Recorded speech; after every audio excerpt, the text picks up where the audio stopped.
What's going on, Hope City? My name is Dane. Thank you for tuning in to today's daily Devo.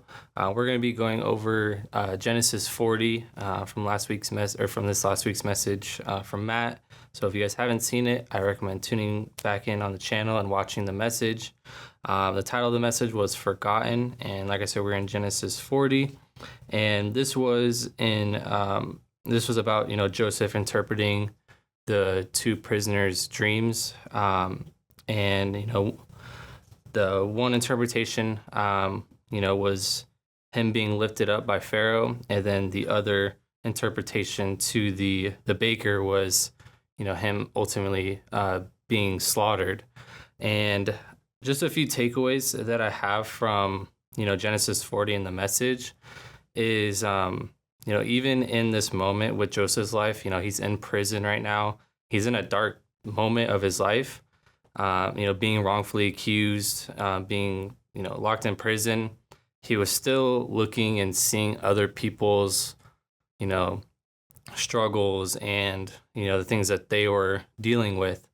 And Matt said something about, how selfish can we be, of just looking and thinking about ourselves and our struggles, but we need to, also have compassion for other people and looking at what other people are struggling with and being there for them. And I think it's super important, especially with, the community that we have. There is another part of, there's other people out there that, don't know Jesus.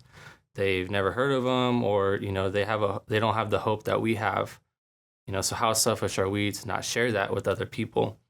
So I think it's really important and just really cool that Joseph, in this dark moment, he was still looking at, other people's distresses and being there for them and interpreting these dreams for them.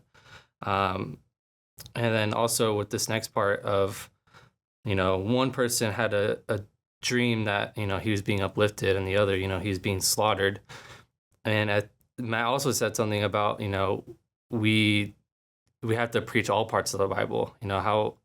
How crazy is it that we only interpret, or we only, preach about, being uplifted and righteous, but we also have to talk about, this other person who's being slaughtered. We can't sugarcoat the Bible. We can't sugarcoat the gospel.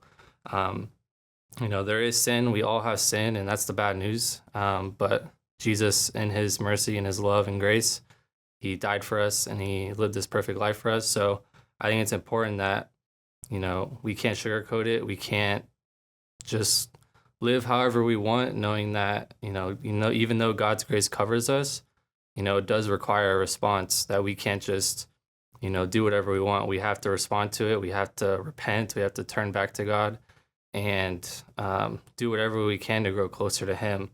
So that would be my encouragement for you guys is, there's people out there that don't know God, don't know Jesus. So I recommend and encourage you guys, let's be a light to them. Let's share the gospel with them, and just stay true to who we are as believers, and just being more like Jesus each and every day. So hope you guys enjoy this. Love you guys.